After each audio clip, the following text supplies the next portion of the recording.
નમસ્કાર, યલગાર ન્યૂઝમાં આપનું સ્વાગત છે। જોઈએ આજના મુખ્ય સમાચાર।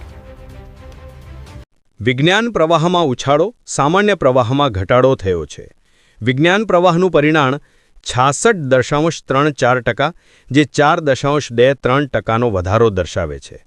સામાન્ય પ્રવાહનું પરિણામ 92.30%, જેમાં 1.31% ઘટાડો થયો છે। વિજ્ઞાનમાં મોહમ્મદ અયાન મંસૂરી પ્રથમ અને સામાન્ય પ્રવાહમાં દિયા સતીશ કુમાર શાહ પ્રથમ આવ્યા છે। સૌને નમસ્કાર। ગુજરાત માધ્યમિક અને ઉચ્ચતર માધ્યમિક શિક્ષણ બોર્ડ ગાંધીનગર આયોજિત ફેબ્રુઆરી 2026ની બોર્ડની ધોરણ 12 વિજ્ઞાન પ્રવાહ અને ધોરણ 12 સામાન્ય પ્રવાહની પરીક્ષાઓના પરિણામો આજરોજ જાહેર કરવામાં આવેલા છે। સદર પરિણામોની અંદર છોટાઉદેપુર જિલ્લાનું ધોરણ 12 વિજ્ઞાન પ્રવાહનું પરિણામ 66.34% નોંધાયેલું છે। ગત વખતના પરિણામો કરતા 4.23% વધારો ધોરણ 12 વિજ્ઞાન પ્રવાહના પરિણામની અંદર જોવા મળેલો છે। જ્યારે સામાન્ય પ્રવાહની વાત કરીએ તો સામાન્ય પ્રવાહની અંદર 92.30% જેટલું પરિણામ અત્રેના જિલ્લાનું નોંધાયેલું છે, જેમાં ગત વખતના પરિણામો કરતા 1.31% જેટલો ઘટાડો નોંધાયેલો છે।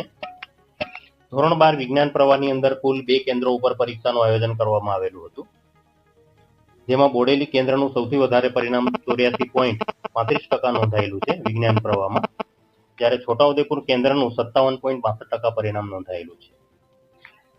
એ જ પ્રમાણે ધોરણ 12 સામાન્ય પ્રવાહની અંદર અત્રેના જિલ્લામાં કુલ 9 પરીક્ષા કેન્દ્રો ઉપર પરીક્ષાનું આયોજન કરવામાં આવેલું હતું, જેમાં સૌથી વધારે પરિણામ ધરાવતું કેન્દ્ર છે ભેંસાવહી, જેનું પરિણામ છે 98.71%। સૌથી ઓછું પરિણામ છે એ કવાંટ કેન્દ્રનું છે 81.45%। સારું પરિણામ મેળવવા બદલ સૌ વિદ્યાર્થીઓને, આચાર્યોને, શિક્ષકોને, નિરીક્ષણ સ્ટાફને ખૂબ ખૂબ અભિનંદન આપવામાં આવે છે। આ જ પ્રમાણે સતત મહેનત કરીને, પ્રયાસો કરીને છોટાઉદેપુર જિલ્લાનું પરિણામ ઉત્તરોત્તર વધતું રહે એવી સૌને હું શુભેચ્છાઓ પાઠવું છું। અસ્તુ, જય હિન્દ, જય ભારત।